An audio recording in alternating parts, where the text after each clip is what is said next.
Hello guys! Good morning everyone! Nandito tayo ngayon sa Sagin, Villajolita Subdivision, City of San Fernando, Pampanga. And nag-termite treatment tayo dito sa bahay nila Ma'am Helen na lang. So, for privacy.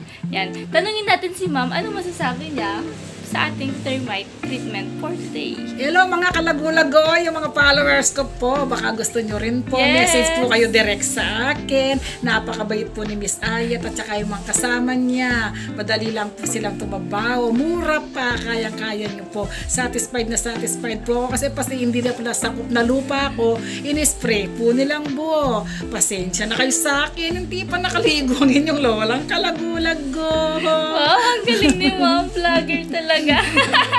Plageran lang po. Ngayon pa lang ulit nakasama si Ma'am. And second time pa lang ngayon kasi nung una kami nagkita for termite inspection lang yun. So, grabe mga kayo. Ang galing pala mag-vlog. So, yun guys. Ito, honest feedback lang tayo. Okay. So, sa mga may termite problem din dyan, tawag lang 0930-636-4290. Bye guys, and I'll see you all Thank you. soon.